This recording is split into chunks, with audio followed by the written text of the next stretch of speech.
Hey guys, welcome back to another episode of the Music Den. I'm your host, Armando Venditti.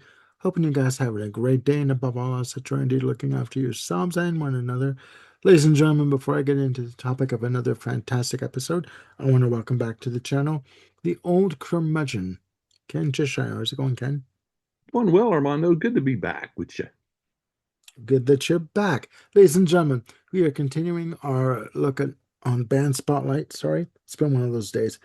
And we are focusing on the band Led Zeppelin. In week three of our discussion on Led Zeppelin, we are looking at an album that, upon its initial release, although it was a hit chart wise, it was looked at as a bit of a step backwards in terms of, I guess you'd say, musical progression. Some people would say diversion completely from the stylistics of Zeppelin II and the debut release, self-titled. Ladies and gentlemen, if you haven't guessed it by now, we are talking about Led Zeppelin III. All right. Now, as I get my notes here, I have a lot of notes here, ladies and gentlemen. So, a little disclaimer: get a smoke, get a drink, light up a joint, get some food, and away we go. Led Zeppelin III, released on October the 5th, 1970. I was but 3.5 weeks old. Go with it. Released through Atlantic Records. The album was recorded from November of 69 to August of 1970.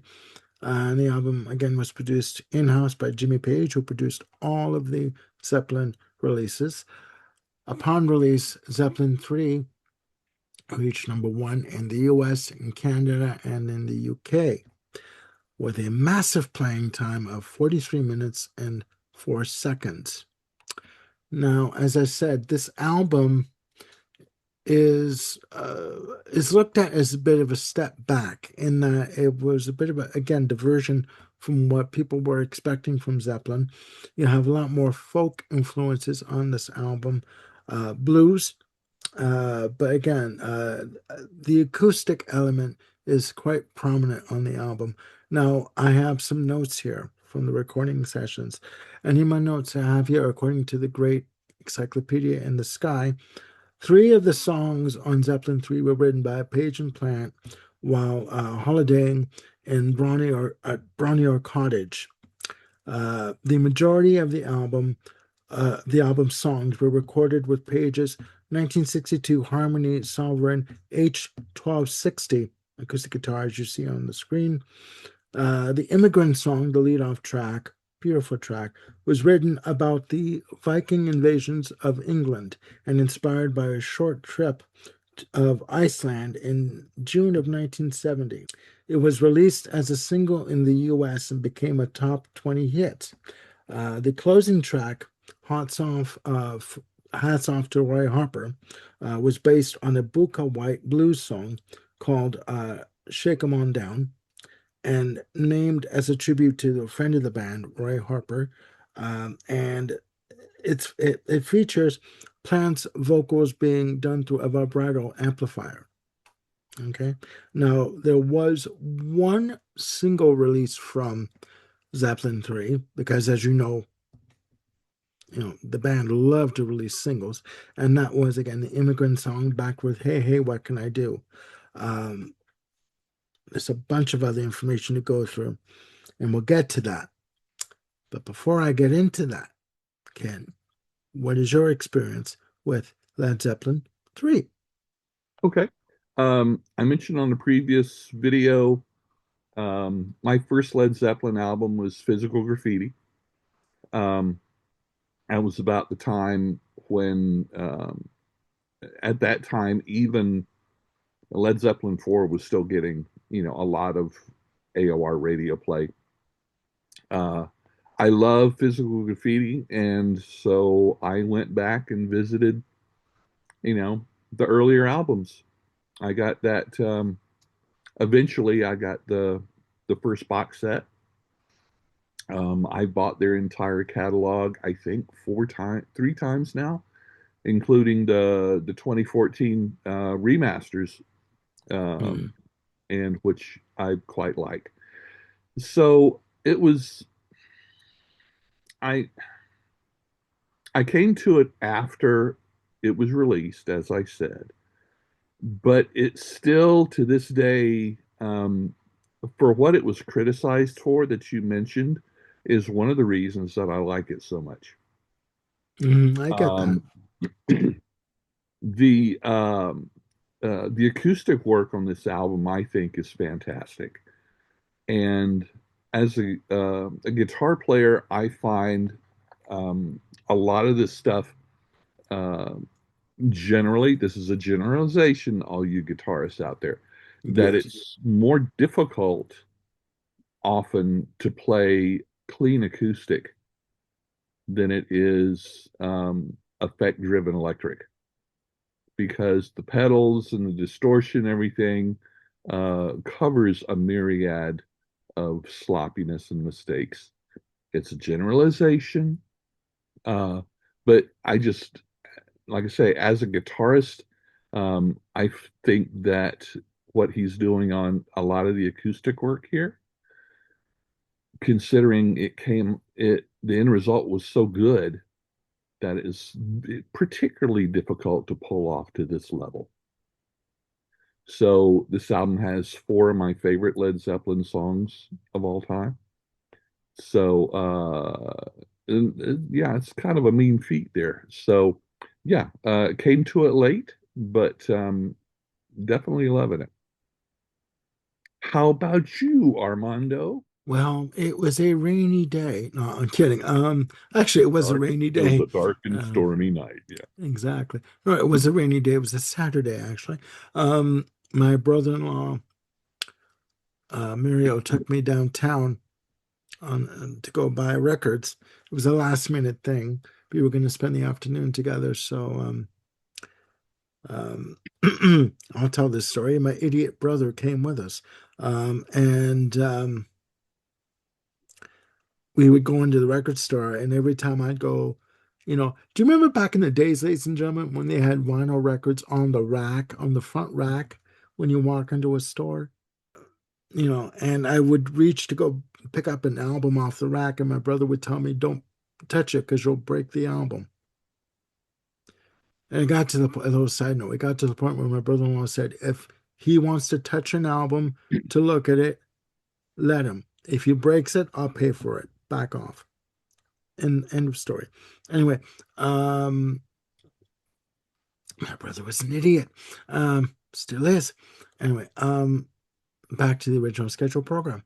We were in what was called Vinyl Museum, which is a secondhand record store on Yonge Street in Toronto. And I found a copy of Zeppelin III on cassette for $3.99. Well, I bought it, and I loved it ever since. A little footnote: the track listing on the cassette, on the Canadian edition of the cassette, was different than in the different running order than on the vinyl in America. For example, Since I've Been Loving You was on side two,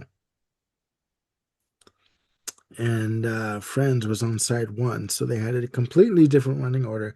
And Warner Music was not the. They were the one company that would do that. They would actually on Queen releases on Night at the Opera, side two was side one, and vice versa. So go figure. Um, but I just fell in love with this album ever since. I love the fact that it was more acoustic. Just a great album. Just a good mix of hard rock, blues, acoustic. We'll get into it though. We'll get into it. And Um, ladies and gentlemen, for those of you that have followed our videos, first of all, thank you very much. thank you Second so of all, much.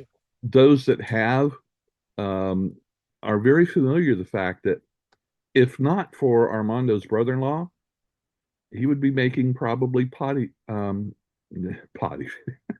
Videos on pottery. sorry, pottery videos, not potty And videos. probably potty videos too. There's a bunch of them out there, I would imagine.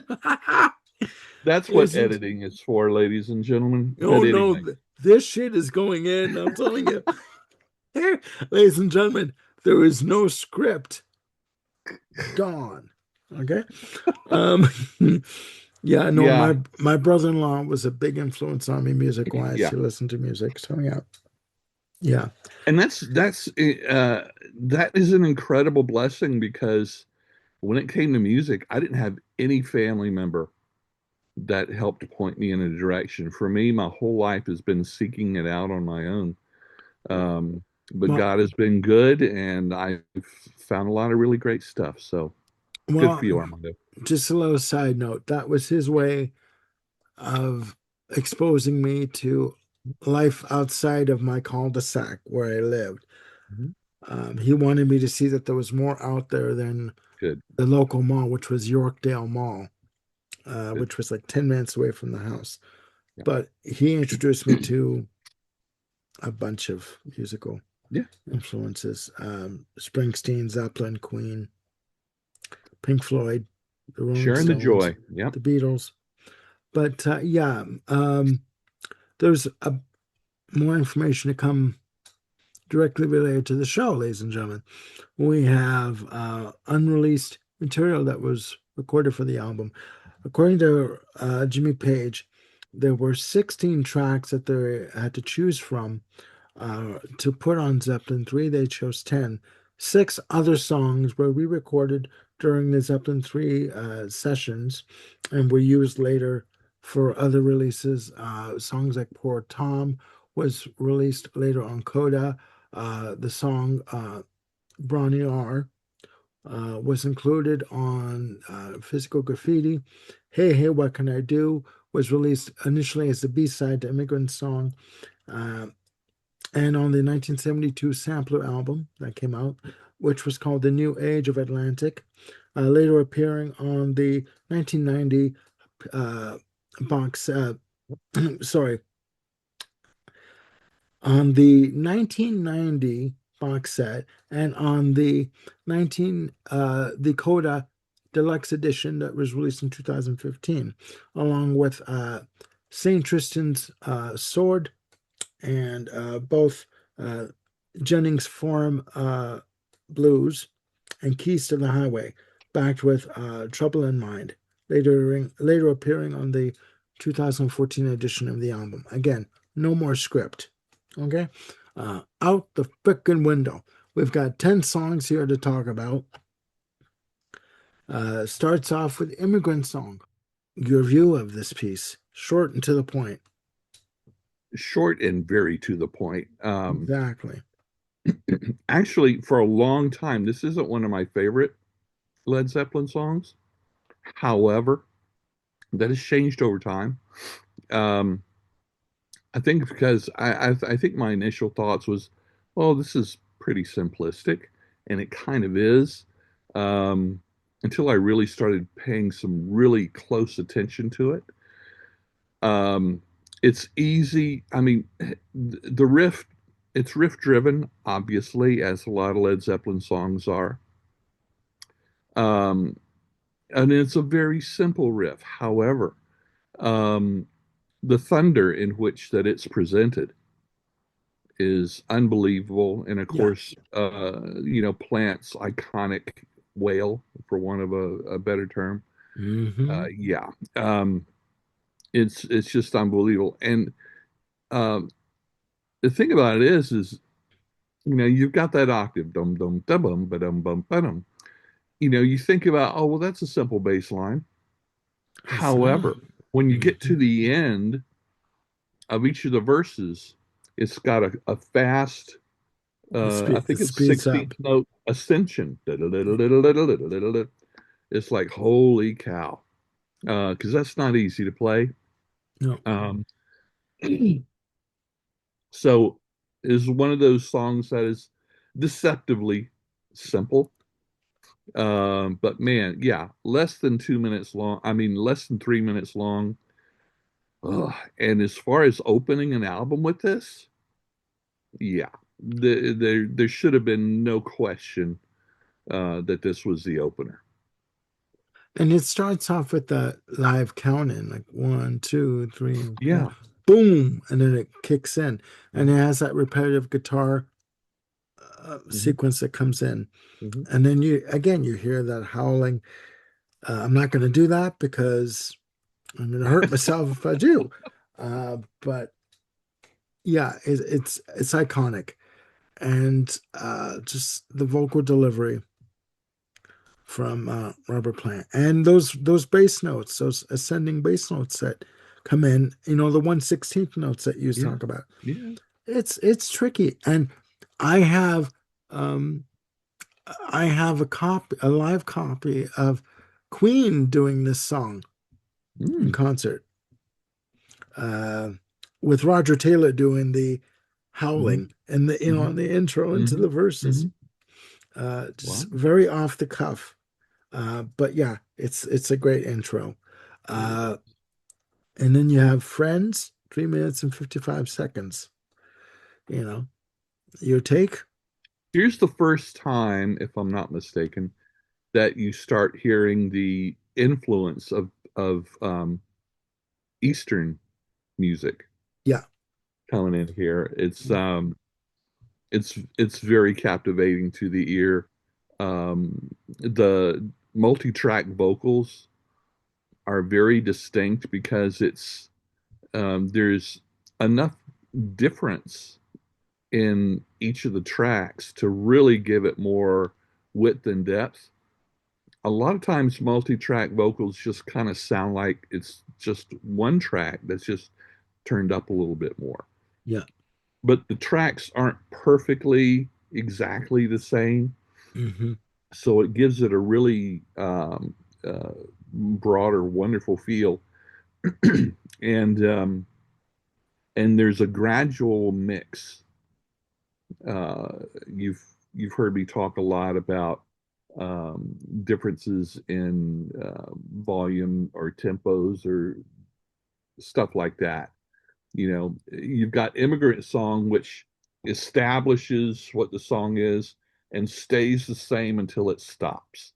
Yeah. This song is more dynamic um, in its tempo and volume. That gradual build works really, really well. Um, and like I say, what really gets me is that Eastern tinged acoustic part that's going on there. Just really, catches my attention every time.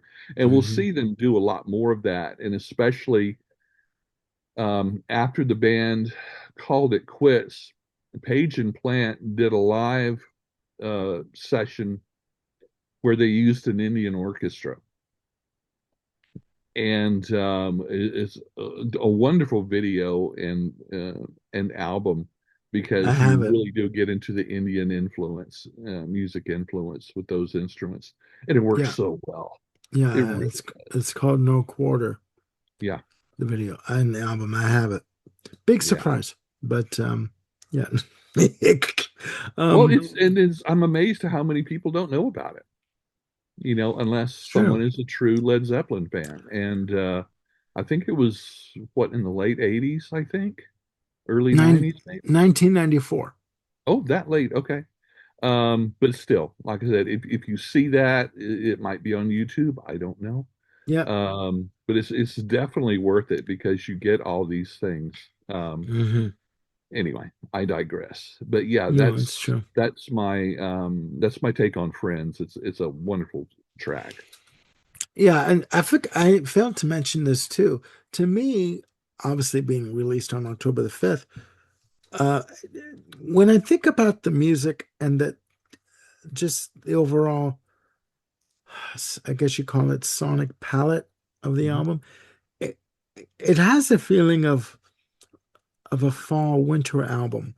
Like starts off with Immigrant Song, uh, just sort of like you kind of feel them on a ship on a voyage somewhere, I can see that. going against the winds blowing in Mhm. their faces, you Mhm. know with the wind, with the hair blowing in the wind kind of thing, Yeah, and yeah. going through storms and stuff. And then you've got Friends, that's acoustic based, but you've got sort of that that that haunting Middle Eastern or Mhm. influence on the vocals and the melody, which I don't know. It kind of gives me a feeling of like kind of like a chill in the air, kind of, like I can see that because, and I can yeah, especially see how the songs later on in the album would lend itself to that too. Yeah, yeah, and yeah. we'll get to that. Yeah. And then when you've it um, Friends segues into Celebration Day. Yeah. Now, just a little back into Friends for a second. On the tail end of Friends, when it does that, is that a theremin he's using in order to that wind up sort of, Could or is be, it that he's could be. using to sort of wind it up I wouldn't uh, be surprised. Yeah, and hadn't then thought it about that. segues into Celebration Day. Celebration Day. Yeah, Um, just a good balls out yeah, rock track, you know. yeah. Great guitar work, nice, rhythm to it, nice ass shaking pace. Upbeat. Absolutely, Upbeat, it's a upbeat, happy song. Yeah, the name is I think very apropos. yeah. And it's like only 3 minutes and 29 seconds, Mhm. you know. Um, and then we go into Since I've Been Loving You, track four, which on the cassette version appeared on side two. Again, 7 minutes and 25 seconds. Can I tell you a story before we get into this? Go for it. Picture it, ladies and gentlemen. Toronto, 1990. It's a Sunday night. I'm watching Much Music, of course, watching Much West, which was where they uh, shot from Vancouver. Terry David Mulligan's talking to me about some bands. I get a phone call from a friend. They'll remain nameless. Armando, you know that song Since I've Been Loving You from Led Zeppelin? Yeah, I know. What's it about? Well, listen to the lyrics. Girl, I've been loving you from 7 to 11.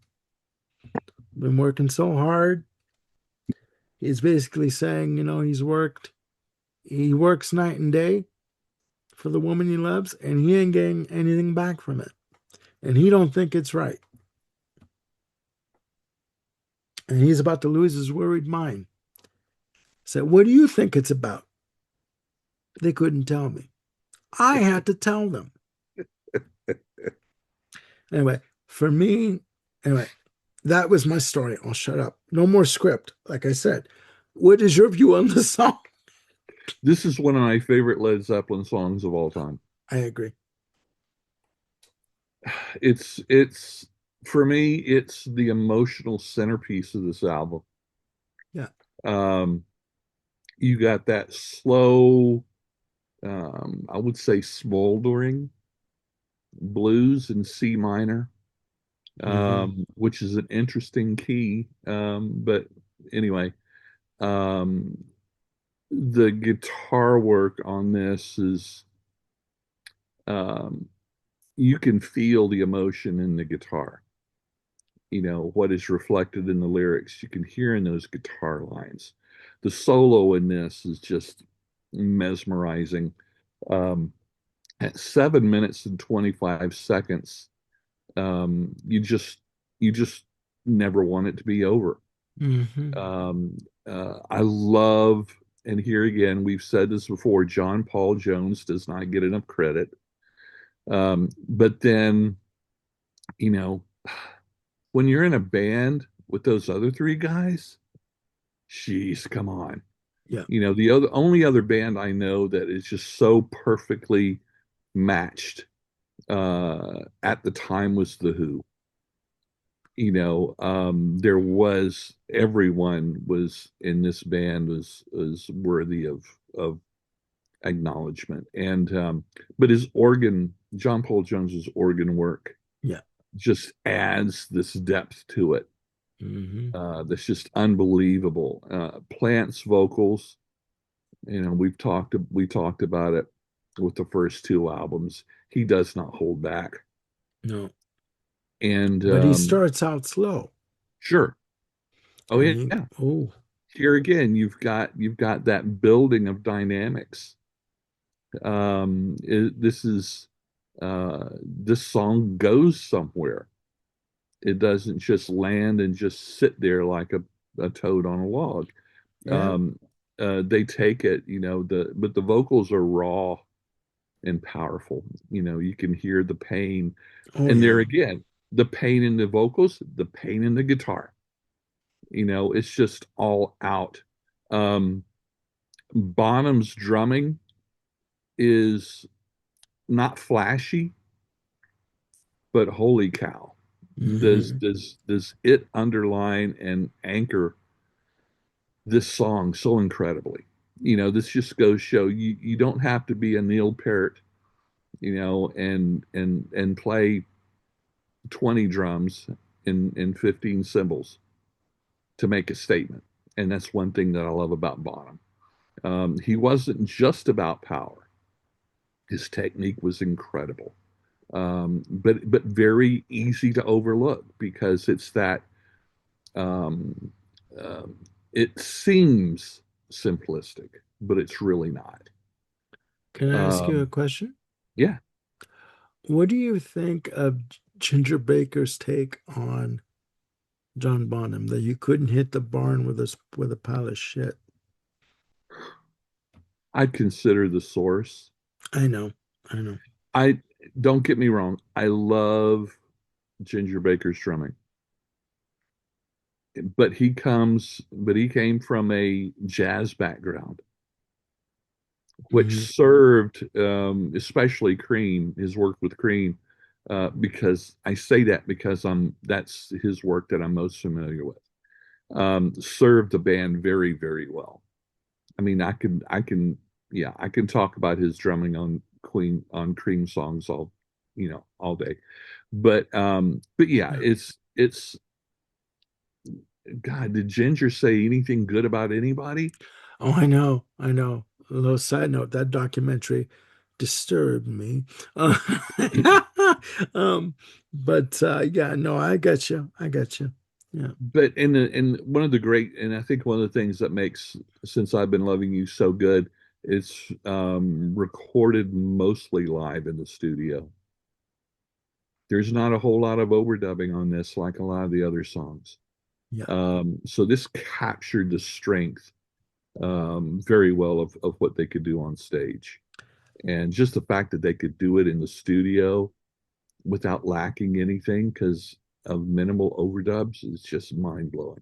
But just the sound of pain in his heart, like in his voice, like with lyrics like, girl, I've been working from 7 to 11 every night, and getting to feel like life's a drag. Mhm.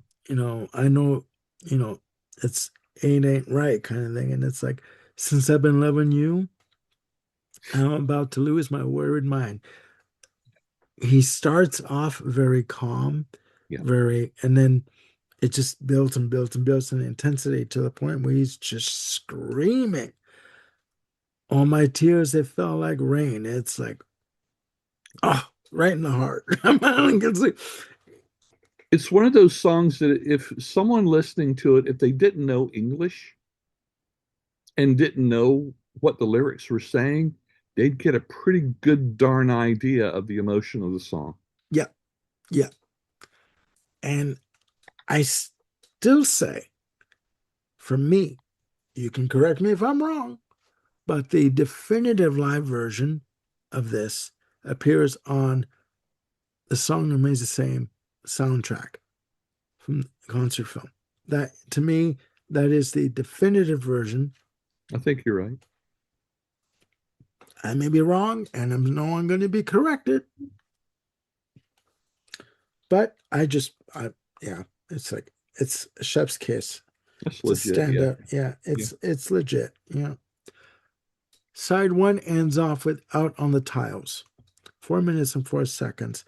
Little side note: the Tea Party did a cover of this on their album Blood Moon Rising from 2021 on Inside Out Records. Uh, an amazing version of this, but like verbatim to the T. What is your view on this? it's a good song. It's not one of my um, it's not in my top 10 Led Zeppelin songs. I kind of wish that they would have closed side one with Since I've Been Loving You as a closer for side one. However, following Out of the Tiles coming after Celebration Day wouldn't have worked very well. I get what you're saying. Yeah. Um, I think, yeah, it's one of these, it's like six of one, half a dozen of the other. Um, yeah, it's got one of those um, Robert Plant's, I mean, Jimmy Page's great but simple riffs that he was so good at. The drums are incredibly powerful in this. It's got a lot. It's got a lot to live up to, considering some of the other songs on this album. Yeah, yeah, This for any other band to do this song, it might be one of their top songs. But holy cow, when you look at the rest of the catalog, even the rest of the songs on this album, um, uh, it's it's a pretty tough order. But yeah. it's a very good song. It fits on this album perfectly, Hmm. and yeah, I like it. Okay. No, I like it as well. I like it as well. It's a good way to end off side one for me. Side two starts off with Gallows Pole. Uh, 4 minutes and 56 seconds and 58 seconds, sorry. And I was remiss in saying this, but I do believe that this was released as a promotional single in some territories as well. And it's listed as traditional arrangement by Page and Plant.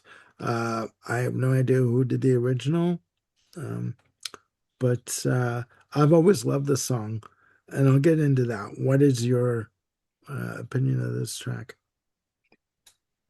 This is one of the four favorites off this album. I've always loved Gallows Pole, um, and it's got all those so many of the key elements of Led Zeppelin that I really do like. Yeah, it does start off with the acoustic guitar, um, but it's not.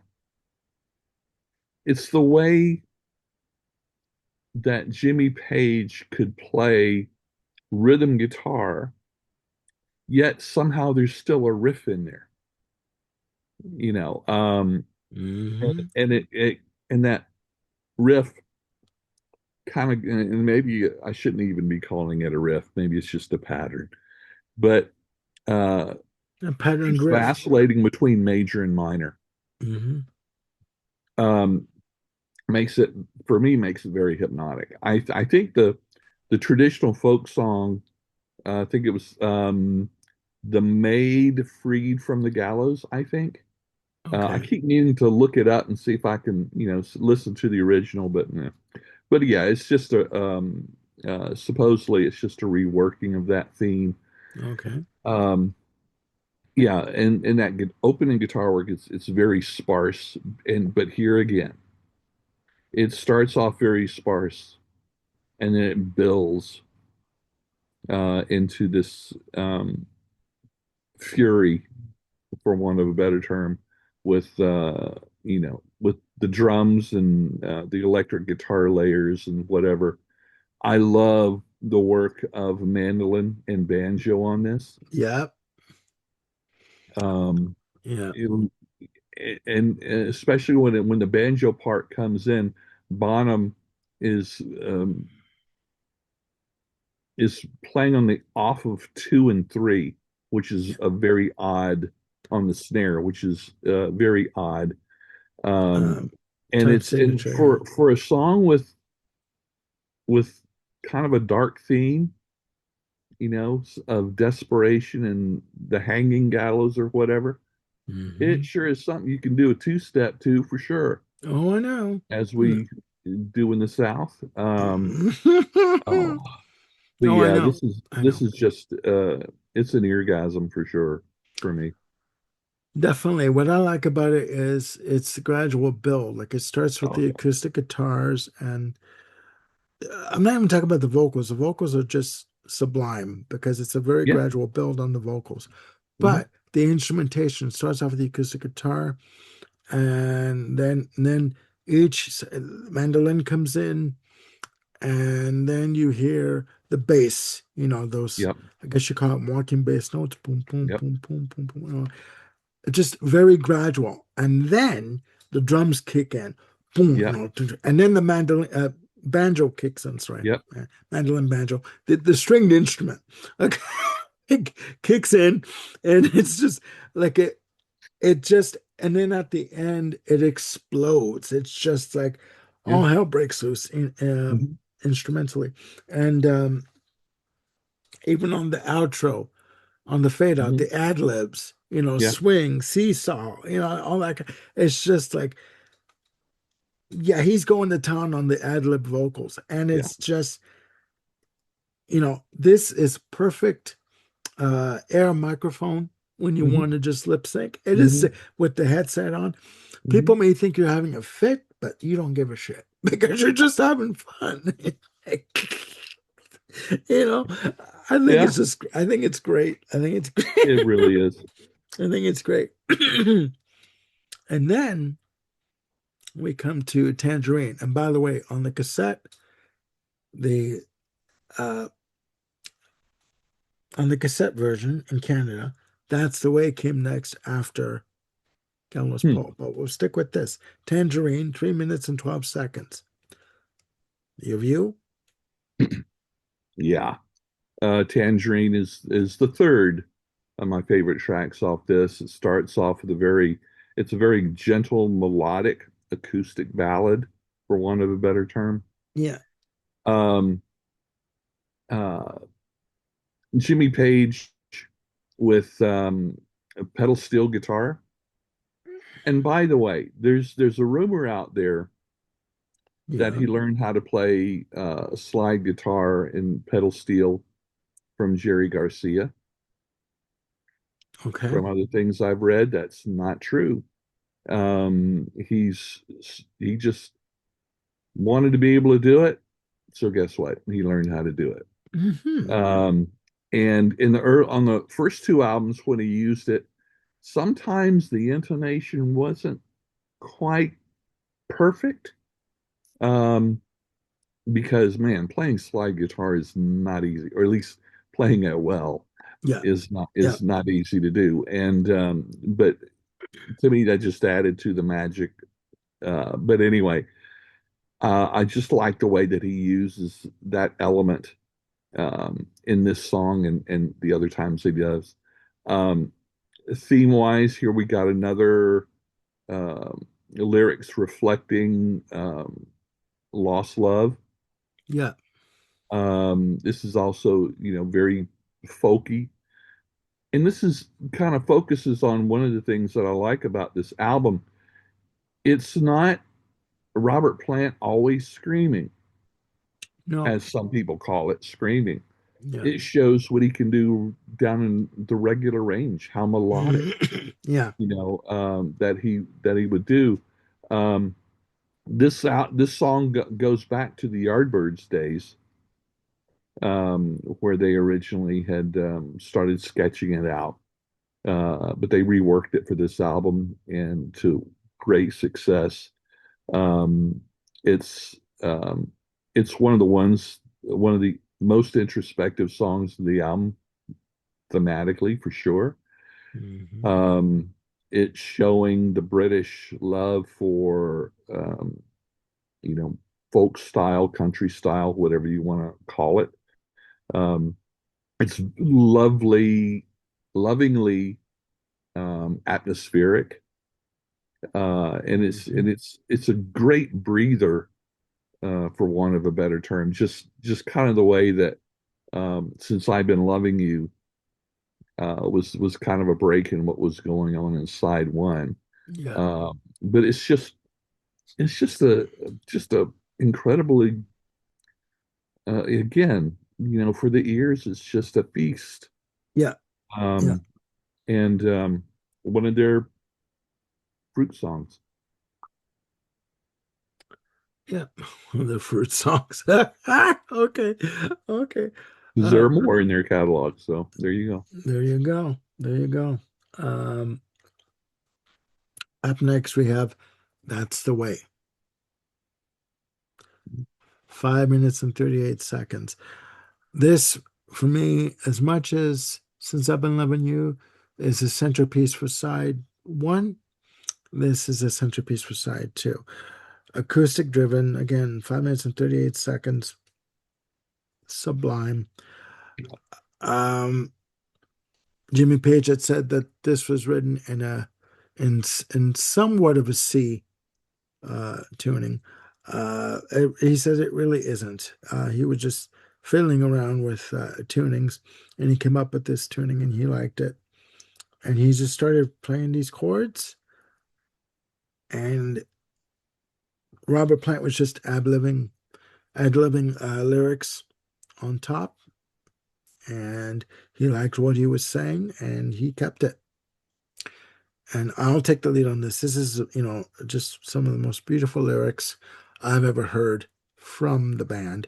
Uh, I don't know how I'm gonna do what Mama told me. Uh, I can't play with you no more. It to me, it's the end of innocence in a child's life. It's like children are blameless. Children are born blameless. They are molded and shaped in an adult's image, like a parent's image, and they don't know prejudices. They're not born with prejudices. They're taught. Yeah. So for this song, uh, that's how it starts. I don't know how I'm gonna do what Mama told me. I can't play with I'm screwing up the lyrics, but it's so emotional. Hmm. Um, Yesterday I saw you kissing tiny flowers. You know, um, in other lyrics, but all that lives is born to die. And so I say to you that nothing really matters, and all you do is stand and cry. It's like that against the guitar work that's going on. Is he using a lap steel guitar on this? I think so, yeah. I need a moment. I mean, like, even when I first heard this song on the cassette, it was just like, Mhm. what am I hearing here? This is so eloquent and beautiful Yeah. And tender. and tender. And it hurts to listen to it, even to this day. This should have been a single, or at least a B-side, Yeah. you know. Um, I just think it's a beautiful, thoughtful song, um, done beautifully. This was performed live on the No Quarter video, not the LP. You Mhm. bastards! You should have put it on the LP. Um, and it's done eloquently, majestically, just beautifully done. Your take on the song? Yeah, As I know. I that sums it up really quite well. Um, this is the fourth of my four favorite songs on this album, I knew it. and to match up Gallows Pole, then Tangerine, and then That's the Way. It's a trifecta, for me. It's what it's what backloads this album, for me. Those three songs and those three songs back to back in particular. um, yeah, Played the heck out of this. And then in 2000, 2001, a little film came out in the theater called Almost Famous. Uh-huh. One of my favorite music themed movies of all time. I believe directed by Cameron Crowe Yes, who toured as a teenager with Led Zeppelin in for Rolling Stone magazine. 73. In Um, 73, yeah. yeah, and so they use the song in the movie and a couple of others, Zeppelin songs too. And when this song came on in the theater in the movie, my eyes started leaking, because I had this connection with the song already. Hmm. Um, and the other Led Zeppelin songs too, and actually most of the rock songs Hmm. that they use in the film. One of the reasons I love it because I connected with it. The music just drew me into it even more than the story had already done. But anyway, and I can't watch the movie and not think of this song or listen to this song and not think of the film because it just reached out and the song continues to just, Yeah. grab me by the feels. It's just Good it save. Good save. I like that. yeah, I yeah, like that. yeah, No, it's true. It's true. true. It's a beautiful song. Oh, And another example, potentially heart-wrenching lyrics to music that is not sad music yeah. instrumentally. No, it's not. It's a But good to me, but to juxtaposition. yeah, but to me that works because you said the loss of innocence. This is a lesson that we all need to learn. I agree. Um, and whether a lot of people admit it or not, it is. And so the non-dirge instrumentation here kind of makes it more everyday. I don't know if I'm making any sense or not.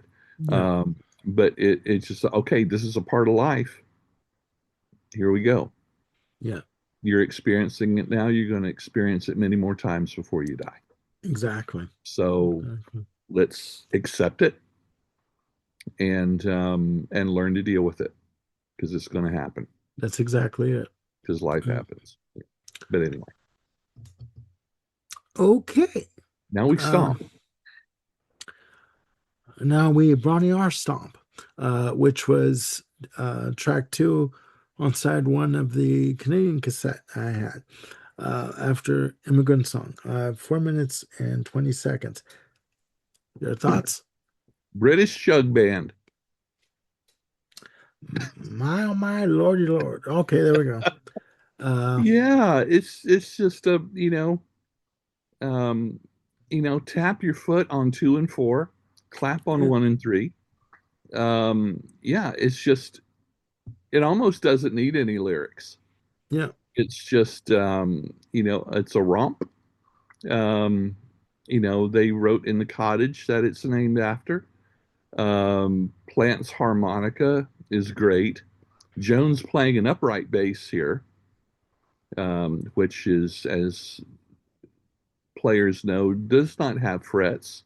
hmm, So you can't just pick it up and play it like a regular bass guitar. Um, and basically, all Bonham's doing is hitting the bass drum and clapping. yep, And the guitar fills in the rest with some nice, simple vocals. And we're having a party for 4 minutes and 20 seconds. yep. And then when you think that it goes into a musical break, that you think the song is ending, and then it comes back in again.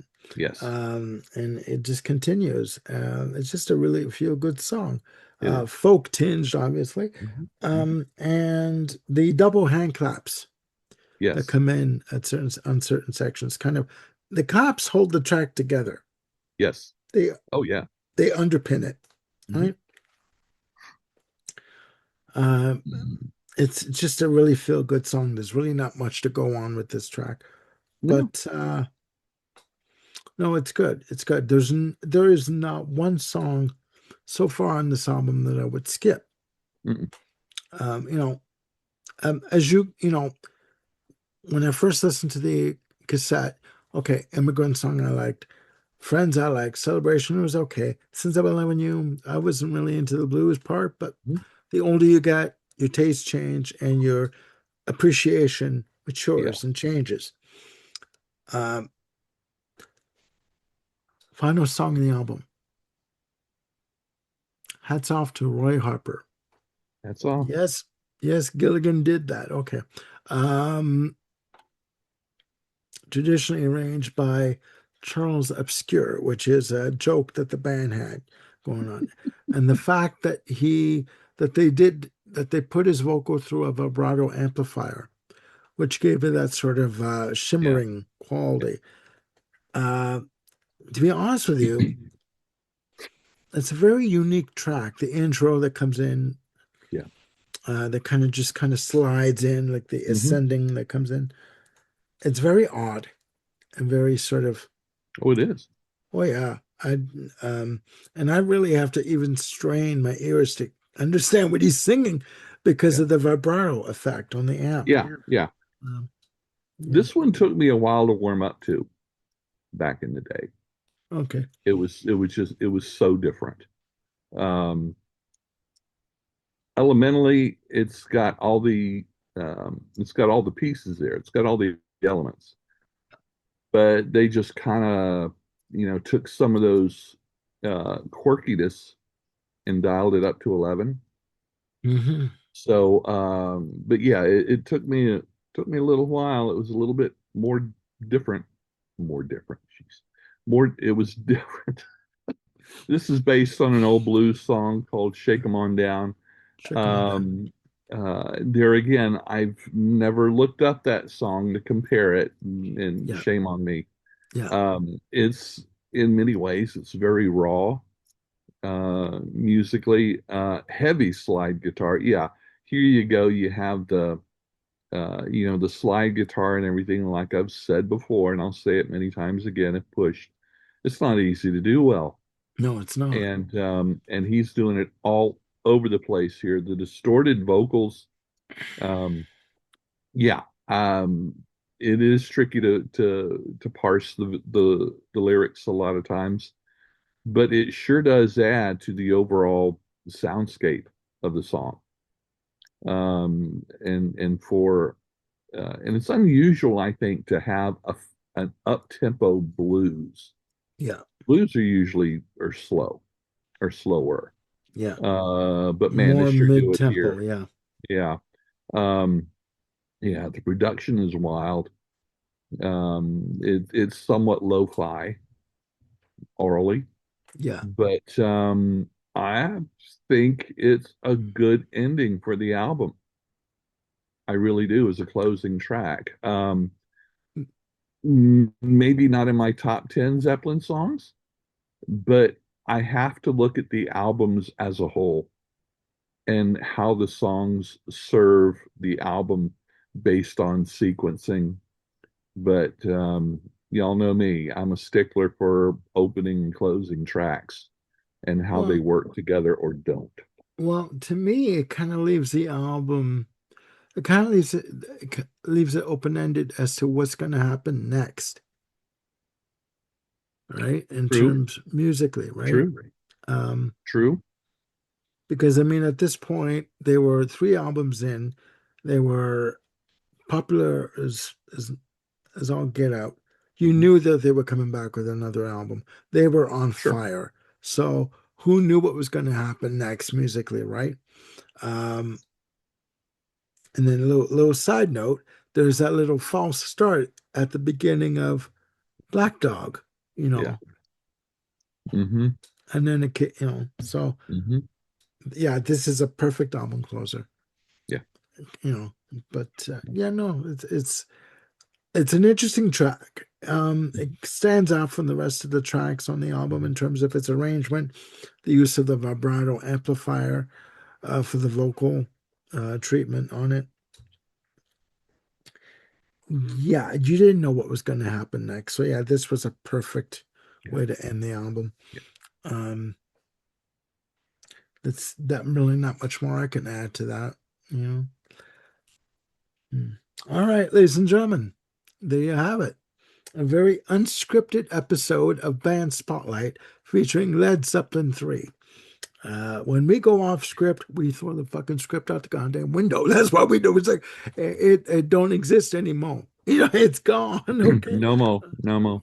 no more, no more. To quote Phil Collins, That's right. I don't care no more.